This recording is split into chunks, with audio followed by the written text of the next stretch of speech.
Қайырлы күн, қымбатты телекөрермендер. ТДК 42 телеарнасының эфирінде айтарым бар ток-шоу. Сіздермен бірге эфир тізгінде мен Айнұр Төлеуғалиқызы. Ендеше әдеттегідей тамыз айының соңында біз төрімізге ұстаздарды шақырып, дәстүрге арналған хабарымыздың тақырыбын жаңа оқу жылына арнаймыз. Ендеше біз бүгін тура сол дәстүрден айнымаймыз. Жаңа оқу жылындағы жаңашылыққа алдағы 35 минутта сіздермен бірге танысатын боламыз. Ендеше студия қонақтарымен таныс болыңыздар. Луара Батырғалиева, Батыс Қазақстан облысы білім басқармасы басшысының орынбасары. Клара Меңдіғалиева, Батыс Қазақстан облысы білім беру басқармасы басшысының орынбасары. Ақжарқын Темірханова, Орал қалалық білім беру бөлімінің басшысы. Қымбатты ұстаздар, студиямызға қош келдіңіздер. Жалпы көңіл-күйлеріңіз қалай? Керемет. Кішкене уайымдаймыз, оқу жылы басталады. Енді қаншалықты барлығы реттеліп болды ма, дайын ба? Балақайлар әрине қуанып жатыр. Мектепке келеді, достарын көреді, ұстаздарын көреді. Дайындық үстіндеміз. Күрделі жөндеу жұмыстармен жүрміз. Сонымен қатар жаңа пайдалануға беріп отырған нысандарымыз бар. Сондай мәселелермен жүреміз. Яғни жаңашылдық көп, жаңалық көп, оқу жылына сақадай сайымыз дейсіздер ғой. Ақжарқын ханым. Әрине, бұл жаңа оқу жылына дайындық кезеңі бір ұстаздар үшін де, оқушылар үшін де бір толғанатын кезең. Жаңа оқу жылында жақсылықтар мен жаңалықтармен қарсы алып жатырмыз оқушыларымызды. Көп өзгерістеріміз бар. Сондықтан да жаңа оқу жыл сәттілігімен келсін деп, жақсы көңіл күймен балаларымызды асыға күтудеміз. Әрине, лайым солай болғай. Біз де сіздердің жұмыстарыңызға тек сәттілік тілейміз. Ендеше жаңа оқу жылындағы жаңашылдықтарға тоқталып өтейік. Жалпы биылғы жыл өткен жылдан өзгерек, өткен жылы ковид, ашық деген проблемалармен бетпе-бет келіп, дегенмен де жаңа оқу форматын офлайн бағытында толыққанды жүргізген болсақ, биыл ол мәселелер толығымен құтылдық. Енді биылғы жылы қандай жаңашылдықтар күтіп тұр? Оқу аптасы 34 апта болады. Және 5 күндік жұмыс күні қалады аптада. Ең басты жаңалық сол, өйткені былтыр басқа. Білесіздер, соңғы қоңырау 25-ші. Соңғы сабақ күні 25-ші мамыр болады. 34 апта оқиды жыл бойы балаларымыз, білім мекемелері осылай қызмет атқарады. Және аптасына 5 күндік жұмыс күні болады. Бәрекелді. Клара ханым, алып қосарыңыз бар ма? Жаңашылдық. Осы жылы енді көптеген біз мектептер, немесе ауылдағы, әсіресе ауылдағы мектептер модернизациядан өтіп жатыр, жаңартылып жатыр, жиһаздары, сонымен қатар пәнді кабинеттері, көптеген жергілікті бюджеттен ақшалай қаражат бөлініп жатып, мектептерім жаңартып жатыр. Жаңа Луар Харикенің айтып жатқандай, енді қазір ата-аналардың толғандырып жүрген сол апталық оқу жүйеміз бұрынғыша қалып жатыр. Сонымен бірге біздер 2-ші сыныптан бастап орыс тілі пәні енгізілу басталатын болады. Және жоғары сыныптарда ағылшын тілінен, заманның сұранысына сай ағылшын тілінен 1 сағат қосылып жатыр. Себебі ол қазір балдарымыз, өзіңіз білесіз, әлемдік кеңістікте ағылшын тілін жақсы меңгеру керек. Соған жағдай жасалып жатыр. Ата-аналармен жұмыстың жаңа форматтары жаңағы енгізіліп жатыр. Сонымен бірге енді білім сапасына нақтырақ көшіріліп, белгілі бір нақты қадамдар, жобалар іске қосылады деп күтіп отырмыз. Рахмет. Ендеше қымбатты телекөрермендер, осы да өзге де жаңашылдықтар туралы алдағы 30 минутта мен сіздермен және спикерлермен осы эфир барысында бөлісетін боламыз. Біз тікелей эфирдеміз, біздің байланыс телефондарымыз 26-90-77, Орал қаласының коды 7112. Сонымен қатар, WhatsApp әлеуметтік мессенджері да жұмысын жасап тұр. Бізге хабарласқан көрермен бар екен, біз сізді тыңдап тұрмыз. Сәлеметсіз ба? Қымбатты телекөрермен, біз сіздерді тыңдап тұрмыз. Сіз тікелей эфирдесіз. Алло, здравствуйте. Сәлеметсіз ба? Здравствуйте. Я вот родитель ученика школы 32. Хотела бы выразить благодарность городскому отделу образования за выделенный большой комфортабельный для деток, которые у нас живут на дачах. Также за то, что у нас в школе поменяли очень красиво сделанный фасад, и так идет ремонт школы. Вот огромное спасибо городскому отделу образования, что не забывает, что помогает деткам. Рахмет, представьтесь, пожалуйста. Здравствуйте, меня зовут Светлова Анастасия. Анастасия ханым, жаңа оқу жылының алдында сіздерге бір ерекше күш қуат беріп жатқандай әсер қалдырды жалпы эфир барысында. Осындай жетістіктеріңізді бағалайтын, жалпы ұстаз деген атаққа ешқашан кір келтірмейтін осындай ата-аналарымыз пен қарым-қатынастарыңыз ешқашан үзілмесін. Хабарымызды да ары қарай жалғастырамыз. Енді жаңа жоғарыда атап өткендей, ең басты жаңалық жаңағы соңғы қоңырау күнінің 25 мамырға қайтадан ауысуы. Бұл жалпы республика тұрғындар үшін, жалпы мен үшін де, барлық мұғалімдер үшін де өте бір маңызды мәселенің бірі болды деген ойдамыз. Жалпы өздеріңіз қалай қабылдадыңыздар? Ата-ана ретінде, сонымен қатар ұстаз ретінде. 25 майда енді балалардың барлығы өзім секілді, сіздер секілді оқу жылын аяқтап, шай каникулға дайындалып деген секілді. Жаңа жаңалықты айтып отырсыз ба, қалай қабылдадыңыз деп? Жаңа жаңалықты қалай қабылдадыңыз? Енді бір жылымыз 30-да аяқтаймыз деп үйреніп қалдық қой. Жақсы қабылдадық. Біздер де сіздер сияқты үйреніп қалған адамдар. Қанша жыл өзіміздің де балалық шағымыз осындай режимде өткен болатын. Жақсы қабылдадық. Енді өзгерістер болып жатса, оның барлығына өзіңіз білесіз, тоқталып кетті, оған дайындық керек. 25 жылдан бастап енгізілетін мүмкіндіктер қарастырылады деп айтылған болатын. Тамыз кеңесінде білесіздер ғой. Сондықтан Тамыз кеңесі туралы режиссеріміз сюжетті дайындағалы жатыр алдымен. Облыс бойынша жалпы бүгінгі таңда қанша оқу жылын, жаңа оқу жылын мектеп оқушылары табалдырығын аттайды деп күтіліп отыр. Жалпы бүгінгі таңда 376 мектеп жұмыс жасайды. 121 мыңнан астам оқушы мектепке келеді. Оның ішінде бірінші сыныпты бүгінгі таңда 13.174 оқушы өтініштерін беріп мектепке қабылданып отыр. Бала саны өсіп отыр. Көресіз, былтыр 118 мыңнан астам оқушы болса, биыл 121 мыңнан астам оқушы мектепте қабылданып. Негізгі демографиялық жоғарылаудың салдары жалпы тиіп жатқан жоқ па? Жаңа оқу жылында мектептерге немесе жаңағы қосымша салынып жатқан мектептер бар ма? Бұл қабылдауға әрқашан біз дайынбыз ба жалпы? Балаларды қабылдауға біз дайынбыз, бірақ демографиялық жағдайды және үш ауысымда жұмыстанатын мектептер бар екенін бәрін өздерің білесіздер. Бұл туралы ақпараттар бізде брифинг болсын, басқа да жайттарда хабарланып жатыр. Әсіресе қалаға тиіп жатыр, өйткені қалаға миграция өте көп. Алдағы уақытта да оның өсімі бар. Біздер мониторинг бәрін жүргізіп отырмыз. Сол себептен енді апат жағдайдағы мектептерді шешу мәселесі, үш ауысым мектеп шешу мәселесінде құрылыстар жүріп жатқан білесіздер, құрылыс нысандар бар екенін. Ақжарқын Өтеғұлақызы, ары қарай осы сауалға жауапты іліп алып кетсеңіз, сіздерге жаңағы көп жағдайда жүктеменің түсіп отқаны белгілі ғой. Бір сыныптарға тіптен бірінші сыныпқа 10 классқа дейін барып атқан жағдайлар тіркеліп жатыр дейді. Жалпына соңғы 3 жылда қарайтын болсақ, бізде жалпы Орал қаласында 61 мыңнан астам жуық оқушымыз бар. Соңғы 3 жылда қарайтын болсақ, жаңағы Луар Хайрекен айтқандай, жыл сайын 3 мың, 3 мың жарым оқушыдан біз Орал қаласына да жаңадан оқушылар қабылдап жатырмыз. Бұл негізінен Зачаган ауданындағы мектептерге көбірек күш түсіп жатыр. Негізі қоныс аударушылар негізінен сол аудандарда, сосын жаңадан салынып жатқан аудандарымызда. Әрине осы мәселелерге байланысты жаңа айтып өткендей, біздегі негізі Зачаган ауданында орналасқан мектептердің көпшілігі де сол үш ауысымды мектептің алдында тұр. Бірақ енді осы Орал қаласындағы көшіп келген ата-аналарды біз оқумен қамтамасыз етуге міндеттіміз.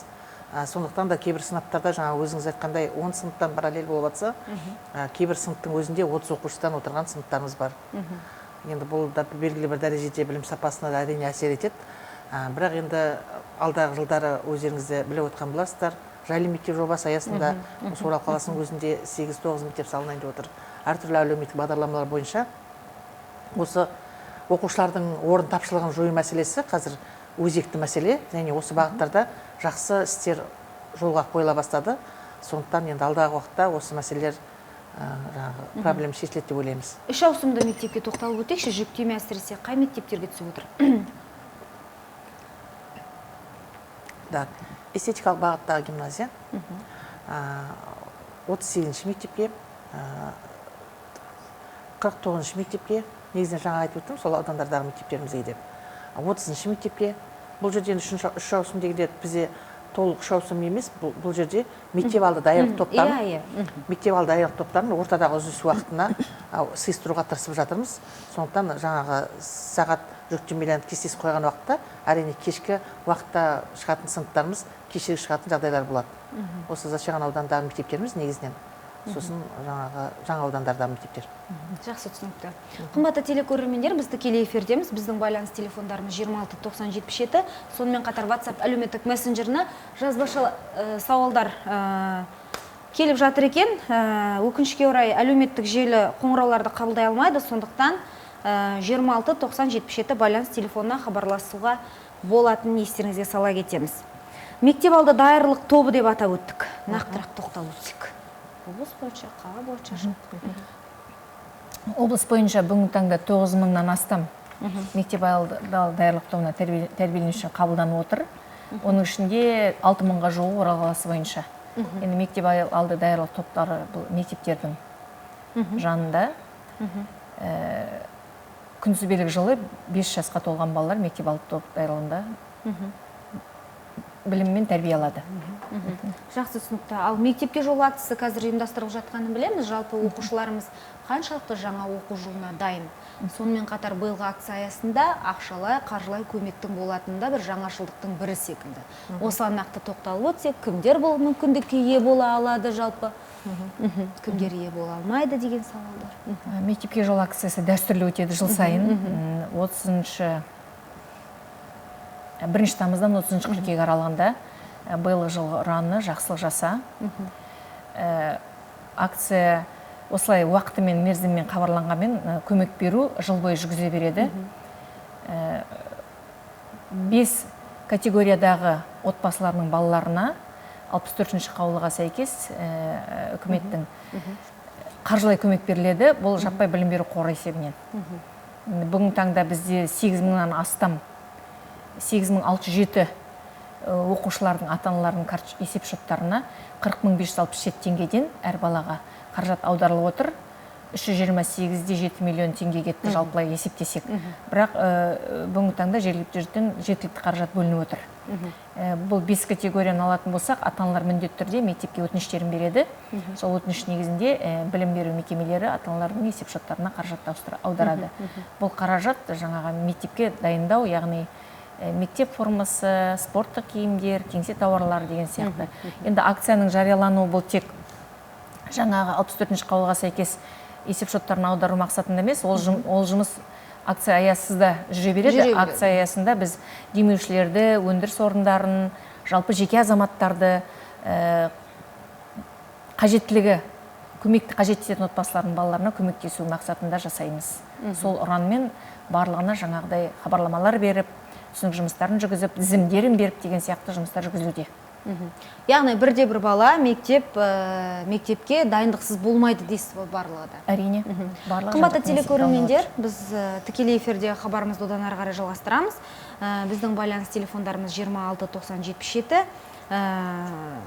Хабарласыңыздар, біз сіздердің сауалдарыңызды күтеміз. Енді биыл мектеп формасы бекітілген секілді. Көк түсті, жаңағы мектеп оқушыларының формасы бір түсті болып белгіленді деді. Нақты тоқталып өтсек. Жалпы мектеп формасы бұл 2016 жылғы 26-шы білім министрінің 26-шы бұйрығына сәйкес мектеп формасына қойылатын талаптар, оның түсі, ұзындығы, қандай киімдер Ақжарқын Өтеғұлақызы, бізге тікелей эфирге сауал түсіп жатыр екен. Сұраққа кезек берейік, кейін мектеп формасы туралы сауалға жауапты осы жерде беретін боламыз. Қымбатты телекөрермен, сіз тікелей эфирдесіз, біз сіз тыңдап тұрмыз. Саламатсыз ба? Саламатсыз ба? Саламатсыз ба? Біз сіз тыңдап тұрмыз? Мен 40-шы мектептің атынан айтайын. Ауласына спорт алаңы салынып жатыр, сол саябақ бітеді, саябақ басталғанша бітеді деп. Жақсы, сауал түсінікті болды.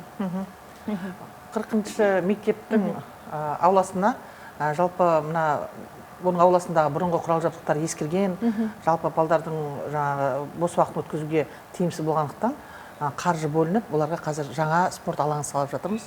Осы қазіргі таңда аяқталу жұмыстары, негізгі жұмыстары аяқтала келді, тек сырлау жұмыстары қалды. Сондықтан 1 қыркүйекке дейін ол жұмысты аяқтап, 1 қыркүйек сабаққа келгенде 40 мектептің балдарын жақсы заман талабына сай жабдықталған спорт алаңы құшақ жая қаршылайды деп Нақты есептеймін. тоқталып өтейік. Бұл жерде нелер көреміз мысалы, көрерменіміз? Жаңағы ойын алаңы ма, спорттық не ма? Бұл жерде баскетбол, волейбол алаңдары, өздерінің қастарында жаңа тренажерлық алаңдар, ойын мектептің жанындағы ауласының аймағын есептей отырып, жаңа ковролин мен қазіргі заман талабына сай спорттық ойындарды ойнауға алаңдар жасалынды, және бос уақыттарында дене шынықтыру сабақтарын өткізуге немесе әртүрлі жаттықтыру құрал жабдықтар қойылды қасында. Ол өзі қоршалып, сол қауіпсіздік шаралар бәрі сақталатын болады. 1 қыркүйекке дейін бітіру керек. Бұдан өзге қандай жаңашылдықтар бар мысалы? Өзге мектептерде осындай бағыттағы шаралар жүріп жатқан шығар. Енді орай келгенде айтып ақпарат беру. Орал қаласындағы 23-ші мектептің спорттық алаңын заман талабына сай біздер реттедік. Бұнда да жаңағы дене шынықтыру сабақтары біздер енді қыркүйек айында 1 тоқсанда сыртқа таза ауада өткізгеніміз өте тиімді, және әртүрлі шаралар өткізуге байланысты қазіргі таңда осы 35-ші мектеп лицейінің, 45-ші мектеп, 23-ші мектептердің аулаларындағы спорт алаңдарын реттеуге тырыстық. Қазіргі таңда мына жан басына қаржыландыруға байланысты Орал қаласында мектептеріндегі балалардың санына байланысты осындай материалдық техникалық жағын реттеу үшін қаржы бөлініп отыр. Кейбір мектепте терезелерін ауыстыруға, кейбір мектептерге. Сонымен бірге жаңашылықтың барлығы қазір қаладағы 50 мектепке турникет қойылды. Бұл турникет жаңағы ата-аналарға балалардың сабаққа нешеде кіріп, сабақтан нешеден шыққан туралы телеграм-чат арқылы хабарламалар беру арқылы жаңағы қауіпсіздігін сақтауға мүмкіндік береді деп отырмыз.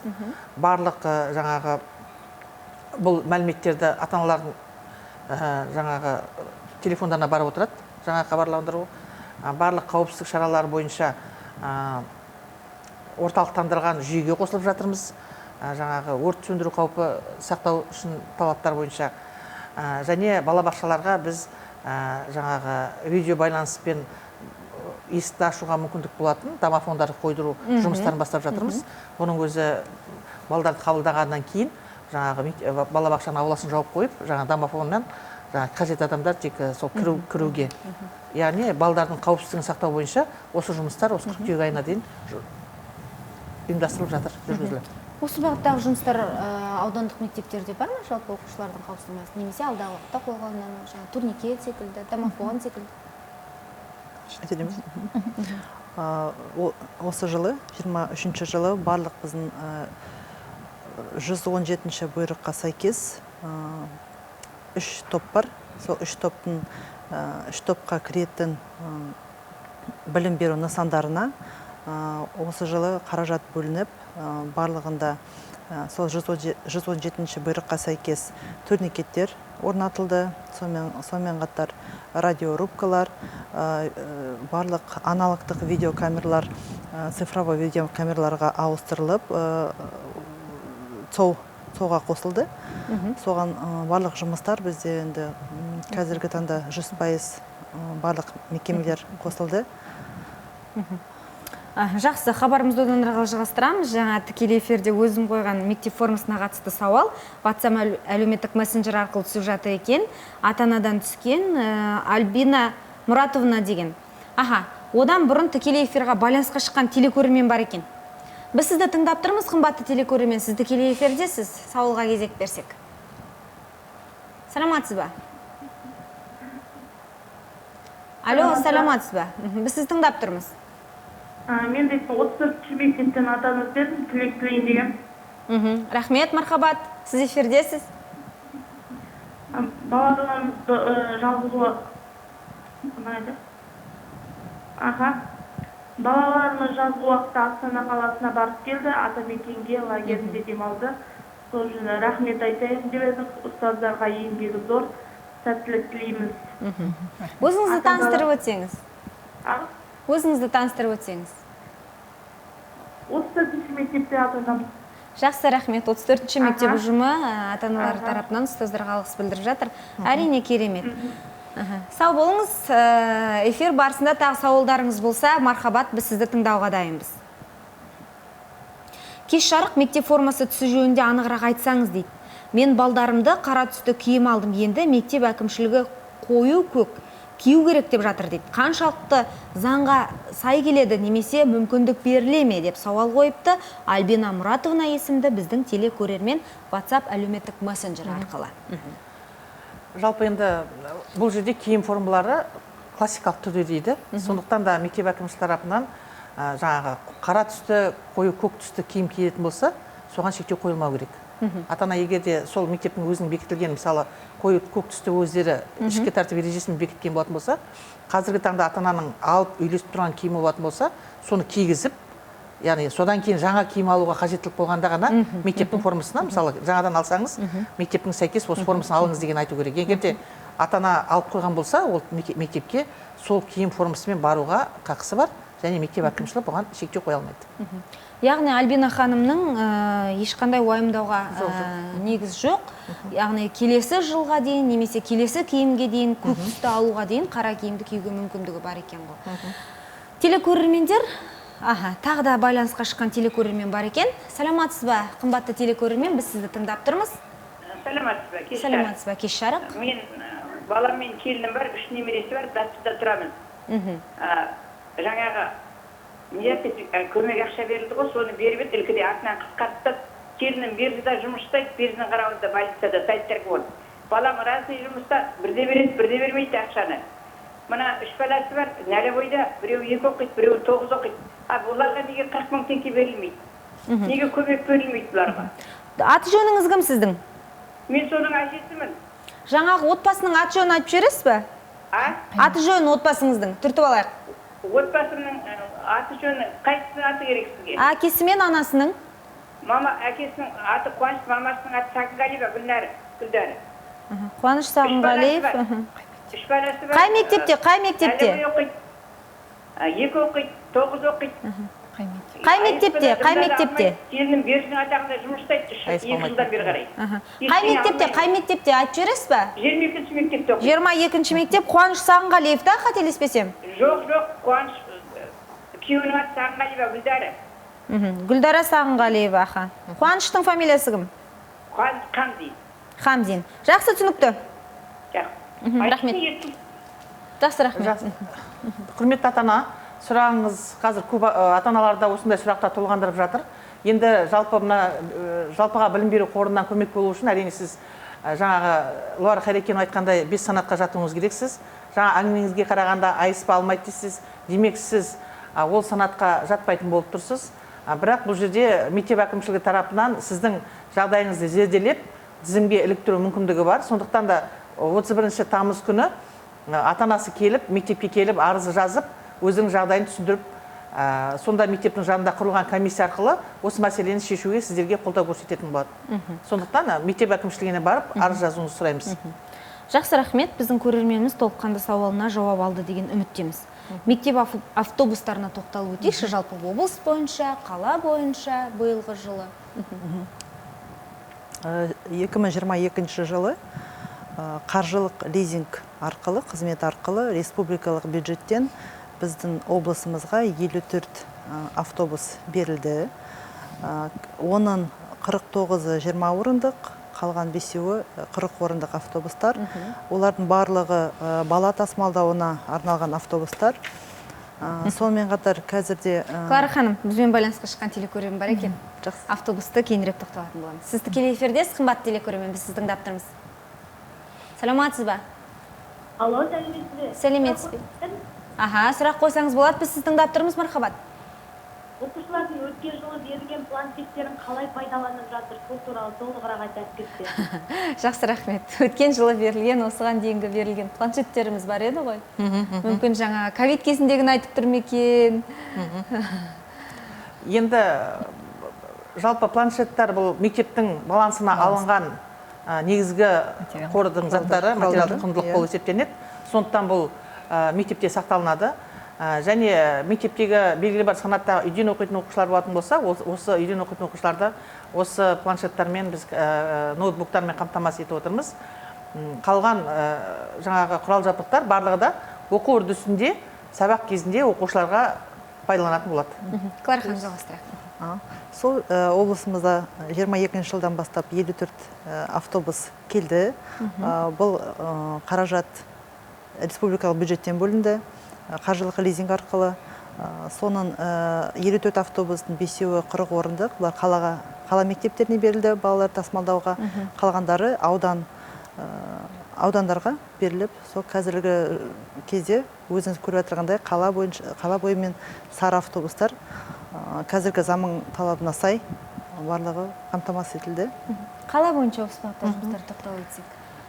Саяжайлардан қатынайды. Біздерден қаладан негізінен 22-ші мектеп пен 32-ші мектептер жаңа айтып отқан саяжай ауданнан келетін балдарға автобуспен қамтамасыз етеді.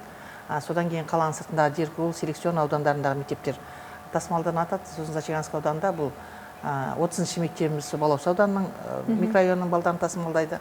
Бұл жердегі негізгі біздер бастама жалпы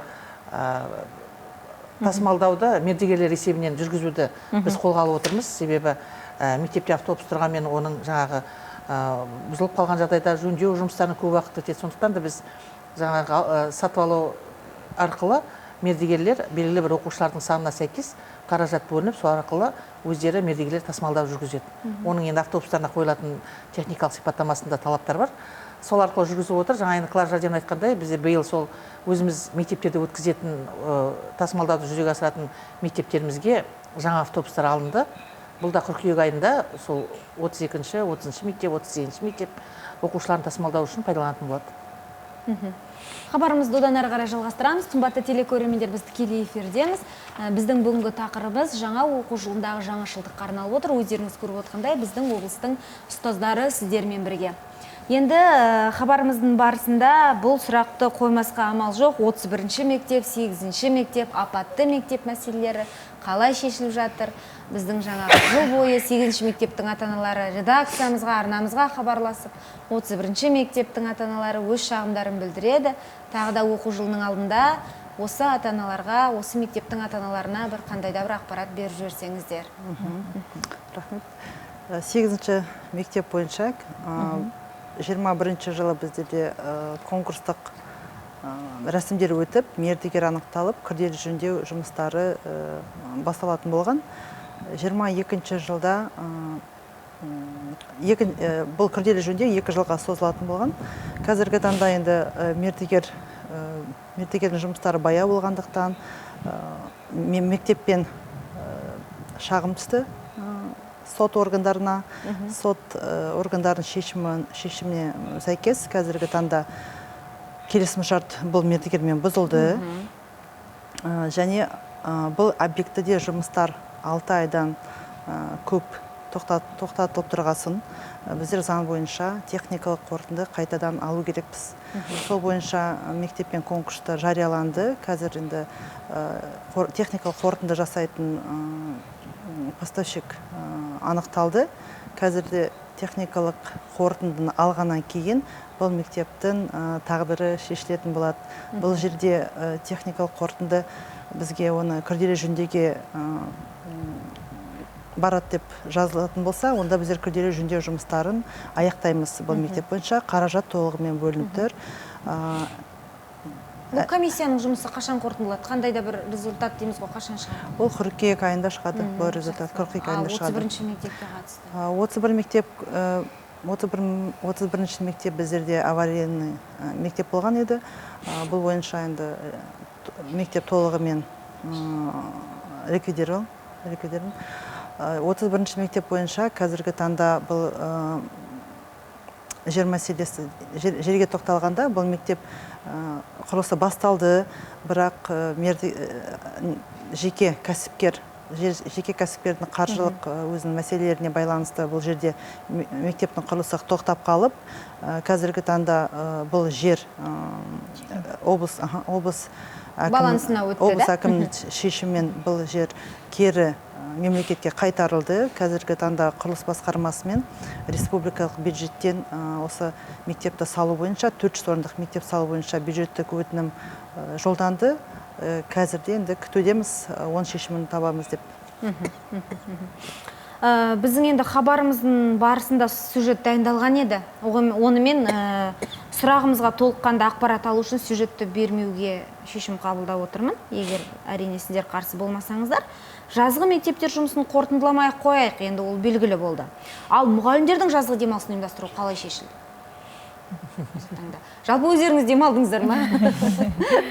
Енді 90 күн бойы оқушыларымыз демалды, ата-аналар демалды, өздеріңіз.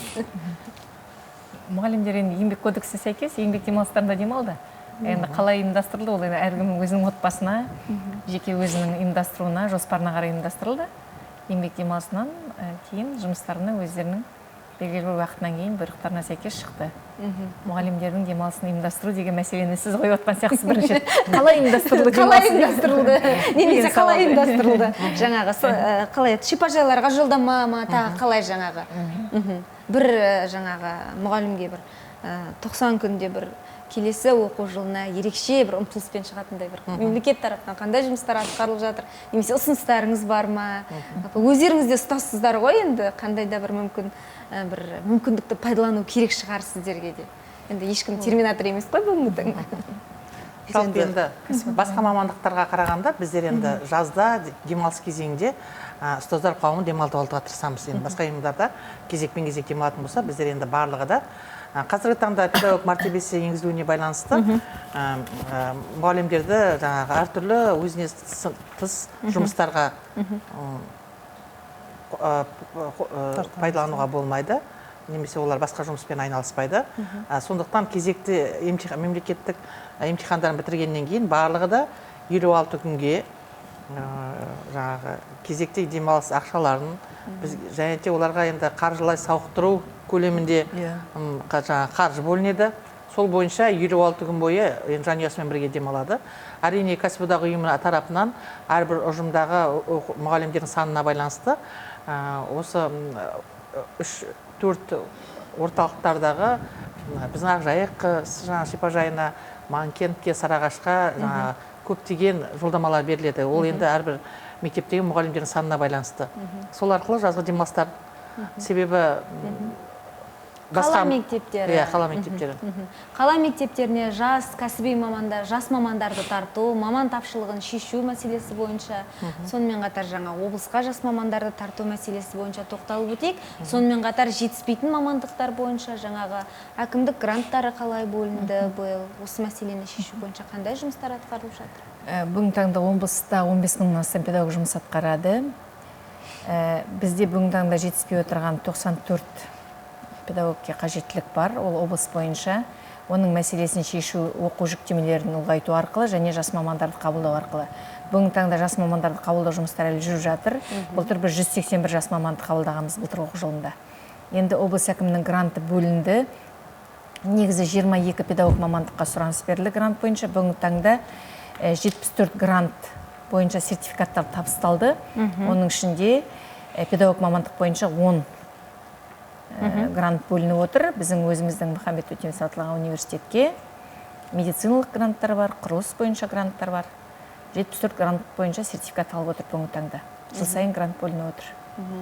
Қала бойынша жас мамандарды тарту, және бұл мәселе қай уақытта шешімін табады, әлде жаңағы бұл проблема толықтай шешуге әлі бірнеше жыл керек пе? Қалай ойлайсыздар? Жалпы енді қалада маман тапшылығы жоқ. Және қазіргі таңда педагог мәртебесінің өскенің дәлелі ретінде қажетті мамандықтарға, конкурстарға бір орынға 10 адамнан, 15 адамнан түсіп атқан жаңағы кездестіріп отырмыз. Яғни бұның өзі оқу бітіріп келген жас мамандардың осы педагогикалық мамандық таңдап, оның жаңағы енді еңбек ақысына байланысты, жұмысына байланысты, жаңашылдыққа байланысты олар көптеген үлкен сұранысқа ие болып отыр. Сондықтан да бұл жерде енді біздер жас мамандар жұмыстар әлі де қабылданып жатыр. Бұл енді оқу жылының барысында үнемі әртүрлі өзгерістерге байланысты қабылдау жұмыстары жүргізіле береді. Біздің мақсатымыз қабылданған жас мамандарға кәсіби жағынан қолдау, үйрету, тәжірибе бөлісу, олардың жақсы маман болып жұмыстарын, қолдау жұмыстарын ұйымдастыру. Қалада бұл мәселе шешімін тапқан, яғни облыс көлемінде қай аудандарға мамандар жетіспейді бүгінгі таңда? Бізде барлық аудандар бойынша мониторинг жүргізіп отырмыз. Жаңа айтып кеткендей, мәселені біз жаңа сағат санын ұлғайту, нагрузкасын педагогтардың немесе жас мамандарды қабылдау арқылы ұйымдастырамыз. Енді бізде мәселе шағын жинақты мектептерде ғой. Шағын жинақты мектептерде сіздер білесіздер, бала саны аз. Кейбір сыныптар бізде біріктіріліп отыр, мысалы 2 мен 3, 3 пен 4 деген сияқты. Сол себептен мұғалімдердің жүктемесі аз болғандықтан ол жерлерде проблема бар, бірақ оны біз түрлі жобалар арқылы, мысалға мобильді мұғалім деген жобаларымыз бар. Солар арқылы қасындағы жақын білім ошағының педагогтарын жаңа жетіспей отырған пән мұғалімдеріне жіберіп, сағаттарын жаңағы мамандардың өзін беруін жұмыстарын ұйымдастырылады. Әсіресе қай мамандықтар жетіспейді? Математика, орыс тілі қазақ мектептерінде тәрбиеші мамандықтар бар. 94 жаңа жетіспейтіннің барлығын орнын толтыру мақсатында білім бөлімдері, білім мекемелерінің басшылары жұмыстануда. Жақсы, түсінікті. Хабарымызды одан әріға жалғастырамыз. Біздің хабарымызға берілген уақыт аяқтала келген екен. Дегенмен де облыс орталығындағы, Орал қаласындағы 31-ші мектеп пен 8-ші мектептің жайы белгілі болған секілді, ал аудандардағы апатты мектептер мәселесі қалай шешіліп жатыр бүгін? Қазіргі таңда облыста 12 апатты және 9 үш ауысымды мектептер бар. Бұл мектептердің барлығы апаттылығын, облысымыздағы мектептердің апаттылығын, үш ауысымдығын және бала дефицит бар, орын тапшылығы бар мектептердің мәселесін шешу үшін қазіргі таңда осы жылы облыста 22 мектептің құрылысы жүргізілуде. 23-ші мектеп осы тамыз айында берілді. Ол Казталовка ауданындағы Жұлдыз ауылындағы 108 орындық мектеп. Сонымен қатар қазір осы жылы тағы да КПО БИВИ компаниясының әлеуметтік салдарынан салынып жатқан 14 мектептің құрылысын берілуі, пайдалануға берілуі жоспарда. Сонымен қатар Казталовка ауданындағы Оразбаев атындағы 600 орындық мектептің құрылысы пайдалануға беру жоспарда. Сонымен қатар бізде қазір облысымызда жаңа Ақжарық Өтегүлдің айтып кеткен басында жайлы мектеп ұлттық пилоттық жобасы арқылы 18 мектептің құрылысы жоспарда 25 жылға дейін. Соның 9-ның құрылысы осы жылы басталады. 8 бойынша мердігерлер анықталды, 5 бойынша құрылысы жүргізілуде қазіргі таңда. Сонда 25 жылға дейін біздердің облысымызда енді барлық жұмыстар жүргізіліп жатырмыз. Апаттылықты, үш ауысымдықты және орын тапшылығын жою мақсатында. Режиссер мырза, жалпы біздің хабарымызға берілген уақыт бар ма? 2-3 сауал WhatsApp әлеуметтік мессенджер арқылы түсіп жатыр екен, біз үлгереміз ба? 3 минут бар екен. Саламатсыздар ма? Айтарым бар бағдарламасының көрермендер дейді. Көп балаланамын, 4 балам бар. Жұмыссызбын, 2 кішкентаймын. 0-ші сынып пен 1-ші сыныпқа барайын деп отыр дейді. Жолдасым ақсайда жасайды, жалақысы 150 мың теңге. Мен жұмыссыздыққа тіркеліп тұрмын, сұрайын дегенім қандай көмек бар екен? Мектептен киім құралдарына ақша беріле ме екен дейді. Өзі жұмыссыз, 4 баласы бар. Жолдасы 150 мың теңге жалақы алады. Бұны енді мектеп әкімшілігіне барып арыз жазып, жаңағы құжаттамалық негіздемелерін тапсыру керек. Сонда нақты жауабын береді. Яғни мүмкіндік жоқ емес, бар дейсіз ғой. Саламатсыз ба? 47-ші мектептен дейді, 2-ші сыныптың басталу уақыты 14.50-де дейді. 14.50 деп айтты дейді. Яғни жаңағы үш ауысымды мектеп болып тұр ғой. Бұл уақыт мүлдем қолайсыз ата-аналарға да, балаларға дейді. 6 баланың кружогы бар дейді.